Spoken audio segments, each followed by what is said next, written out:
하나님 말씀은 구약 성경 잠언 26장 2절 3절 말씀입니다. 같이 한 목소리로 함께 읽겠습니다. 까닭 없는 저주는 참새가 떠도는 것과 제비가 날아드는 것 같이 이루어지지 아니하느니라.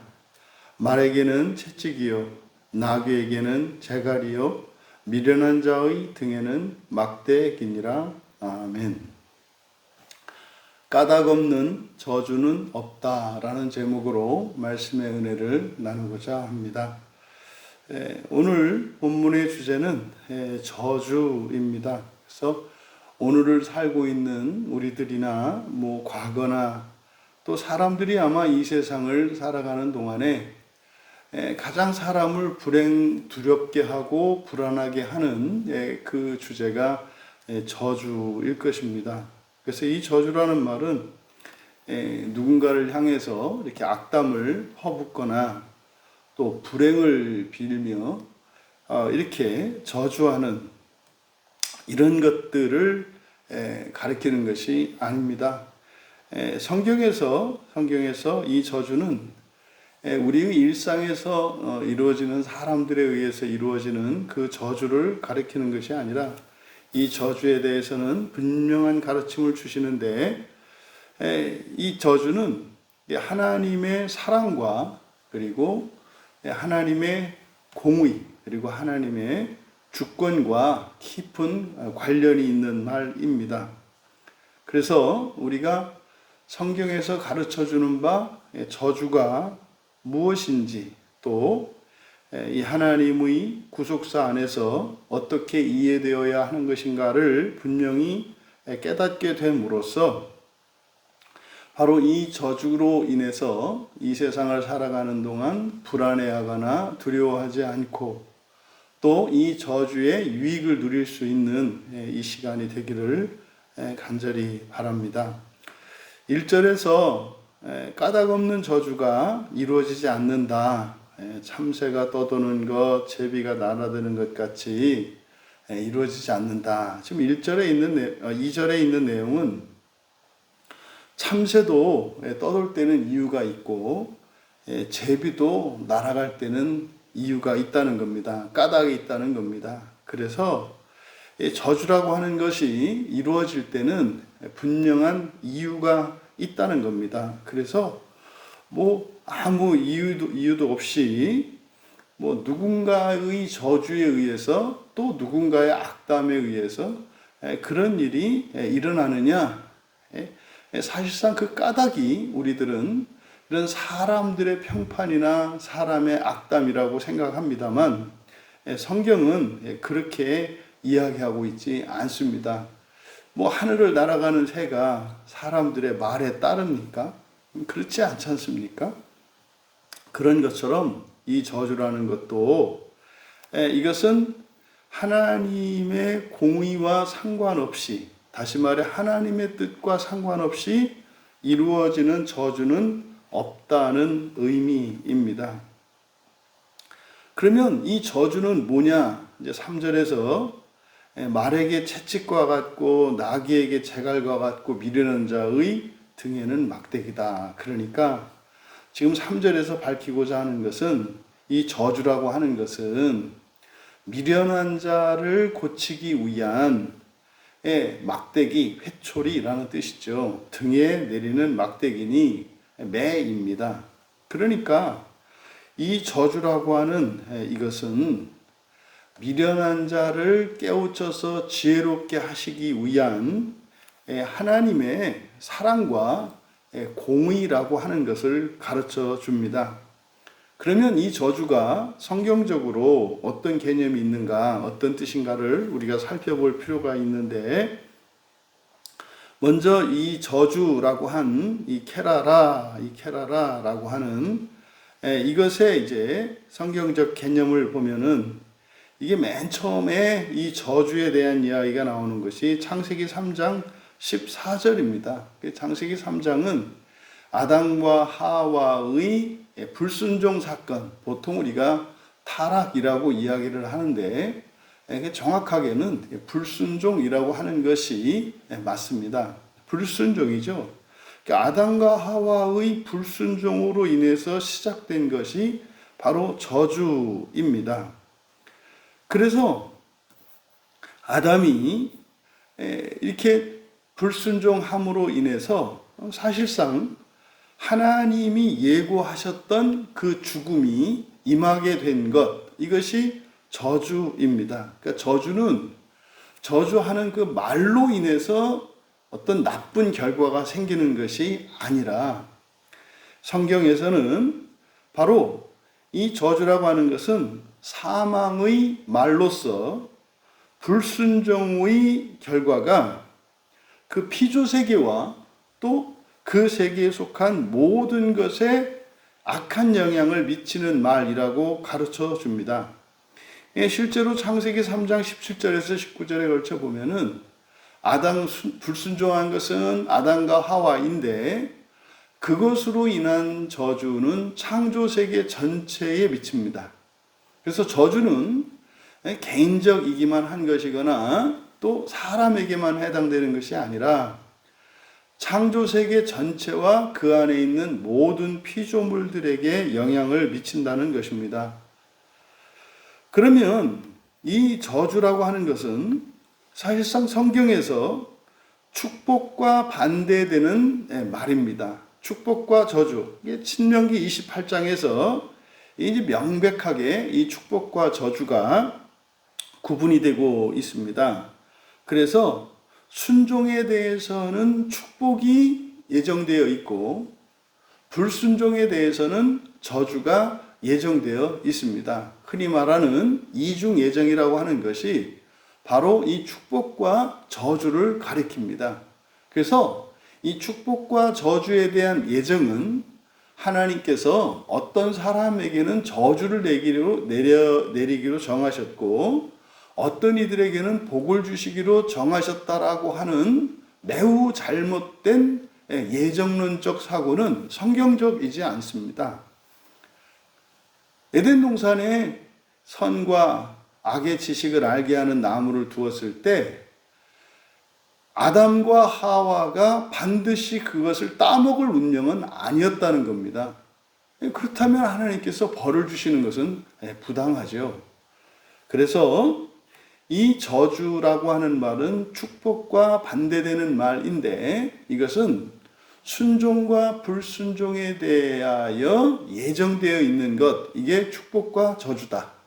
그래서 이 저주라고 하는 그것은 사실상 바로 그 말로, 저주의 말로 인해서 나쁜 일이, 다시 말해 심판을 내려서 그것에 대한 결과로 내려지는 것이 아니라 사실은 행위, 다시 말해 불순종보다 먼저 있는 것이 축복과 저주.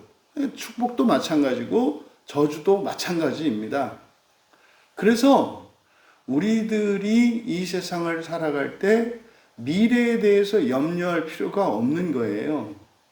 미래는 그리스도인들에게 있어서 미래는 본인 스스로 결정하고 만들어갈 수 있는 겁니다. 이거는 우리의 의지로 한다는 것이 아니라 하나님께서 축복과 저주를 이미 예정해 놓으셨기 때문이에요. 그래서 우리의 불행과 저주라고 하는 것도 나의 선택에 의해서 일어나는 것이고 그것은 하나님께서 미리 정해 놓으셨기 때문이라는 겁니다. 그래서 축복이나 저주나 사실상 이것은 우리들 편에서는 정말 복과 화라고 하는 형태로 완전히 상반되는 개념이겠습니다마는 하나님의 입장에서 보면 이것은 둘 다 하나님의 공의를 반영하는 것입니다. 순종하는 자에게 복을 주시기로 하셔서 복이 있는 것, 불순종하는 자에게 저주를 내리시기로 하셔서 저주가 내리는 것, 둘 다 공의이다 이 말입니다.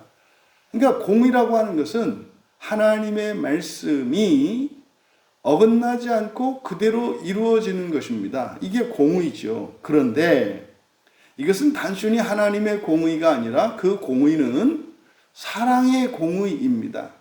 그러니까 사랑을 이루시는 의다 이 말이에요. 그러니까 하나님의 공의는 사랑을 이룹니다. 하나님의 공의는 저주를 이룹니다만 그 저주 자체가 바로 또 다른 형태의 사랑이다 이 말입니다. 그래서 사실상 이 순종과 불순종이라고 하는 그 기준, 이게 중요한 거죠. 그래서 우리가 축복, 복된 삶을 원하느냐, 아니면 복된 삶을 살며 저주를 피하고자 한다면 그 순종과 불순종의 기준이 되는 하나님의 말씀인 율법을 알아야 하는 겁니다. 그래서 율법을 알므로써 우리는 저주를 피하고 축복의 인생을 살아갈 수 있게 되는 거예요. 그러니 이 성경이 얼마나 우리에게 유익하고 감사한 것입니까? 그런데 말입니다. 어쨌든 그러면 정확한 그 기준인 하나님의 말씀이 우리에게 주어졌다 할지라도, 아니 신명기 28장의 말씀대로, 그러니까 불순종한다면, 성경이 있다 하더라도 불순종한다면 어차피 그러면 저주 아래 있는 게 아닌가. 순종하지 못한다면 어차피 바로 율법을 가지고 있다 하더라도 우리가 저주에서 피할 수 없지 않겠는가. 바로 성경은 우리에게 이런 구속사적인 이 저주의 의미를 밝혀주는데, 그 사실상 이 저주는 신약과 구약 안에 이미 하나님의 은혜로 이 저주의 문제가 또한 해결될 수 있도록 제시되어 있습니다.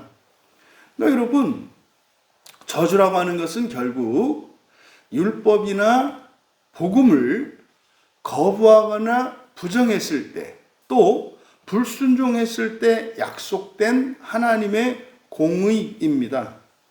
그러니까 사실상 우리가 복음을 받아들이고 율법에 순종할 수 있도록 하는 부정적 동기인 거예요. 그러니까 회초리, 매와 같다 이 말입니다. 그러함에도 불구하고 사람은 모두 죄 아래 있기 때문에 저주의 길을 선택합니다.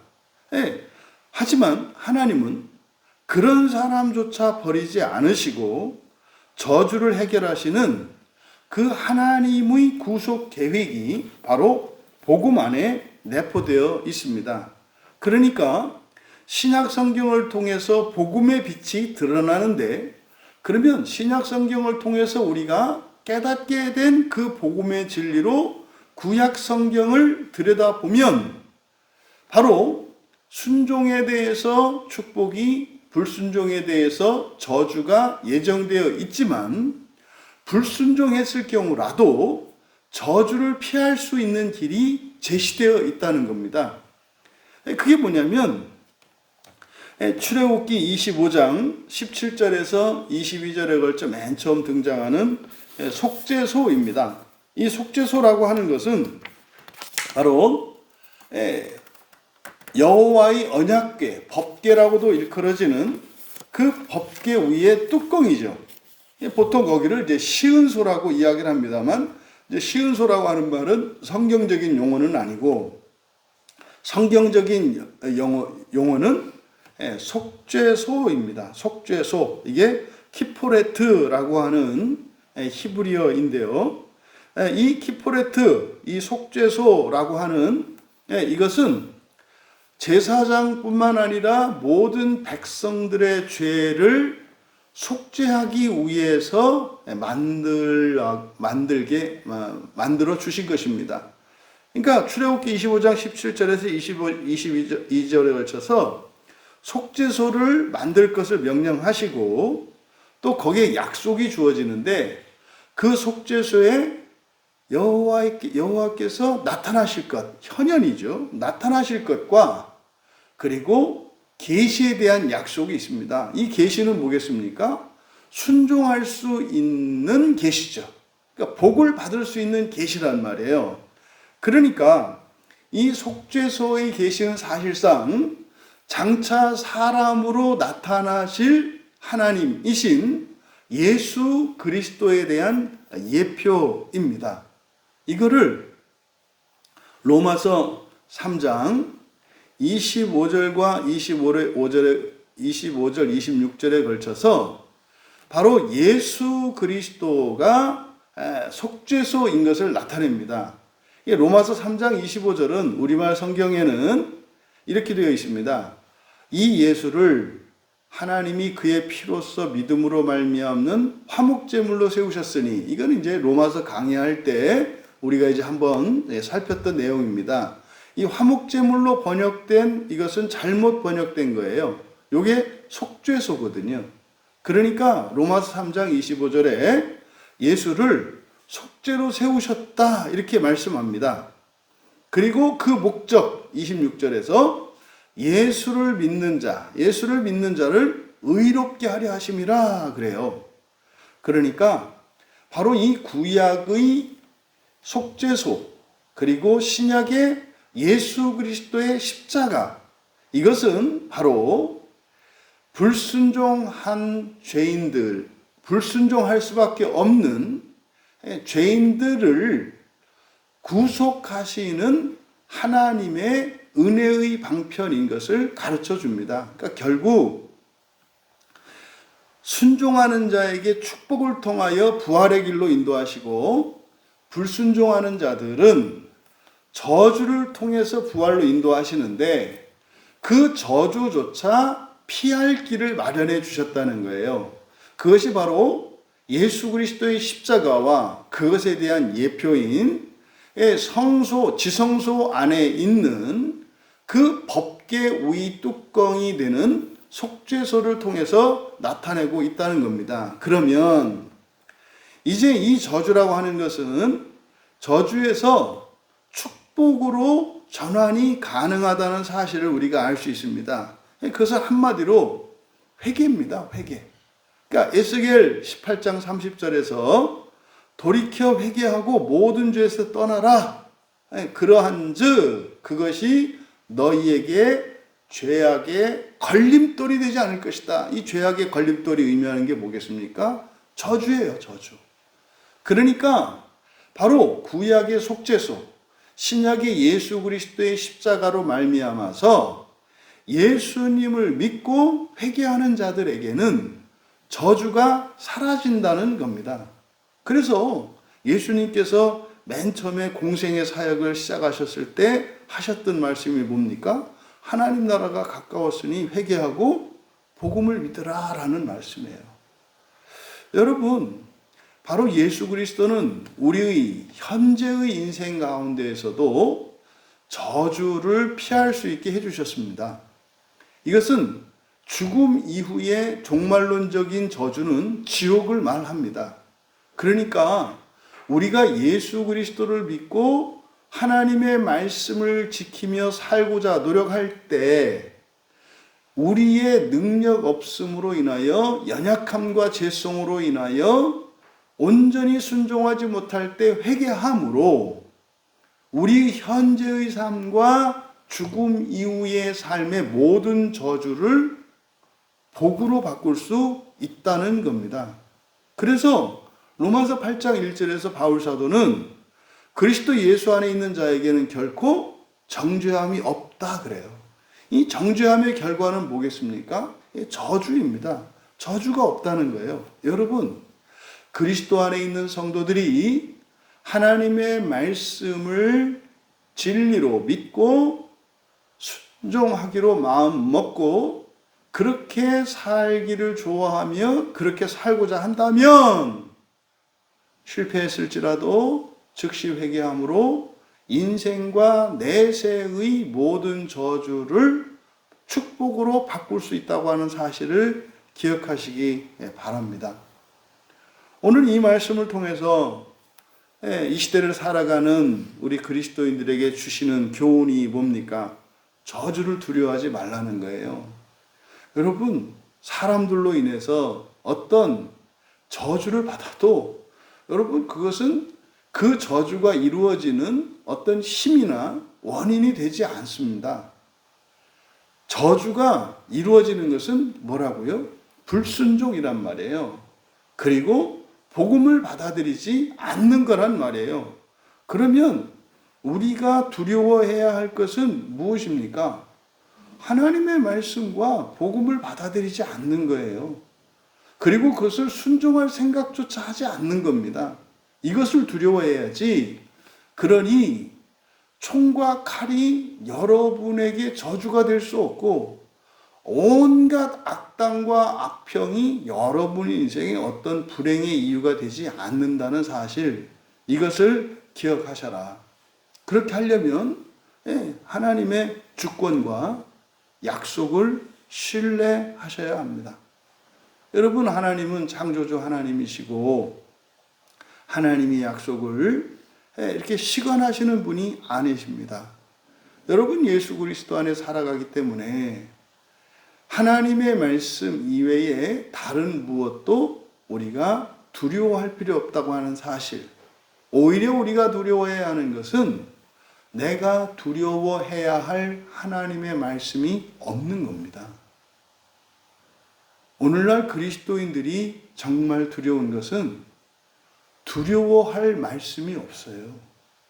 두려워할 말씀이 없다고요.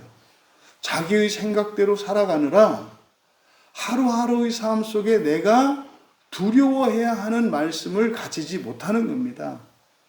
온갖 좋은 이야기들, 내 마음에 드는 그런 것들을 붙들고 하나님을 윽박지르는 것 같은 이런 말씀 말고요. 때로는 우리가 좌절하고 낭망할 때, 그리고 고통 가운데 있을 때 분명히 하나님의 소망의 말씀이 우리에게 힘이 되죠. 하지만 그런 말씀만 가지는 것이 아니라 불순종했을 때에 대한 저주를 기억하고 우리가 지키고 극복해야 하는, 또 도전해야 하는 하나님의 말씀이 없다는 것이 두려운 거다, 이 말이에요. 그래서 우리는 늘 깨어서 우리의 말과 행동에 신중해야 하는데 그 기준은 무엇이겠습니까? 하나님의 말씀이어야 합니다. 많은 말씀이 아니어도 돼요. 한 가지 말씀만이라도 정말 예수 그리스도께서 주신 새 계명, 정말 예수님처럼 서로 사랑하라고 하신 이 계명, 또 서로 발을 씻겨주며 살아가라고 하는 이 말씀만 붙들고 살아가도 되죠. 충분합니다. 잊지 말아야 하는 말씀이죠. 그러면은요, 우리는 그 다음은 정말 늘 깨어 기도하며 회개하며 은혜를 구하며 힘써서 살아가면 될 일입니다.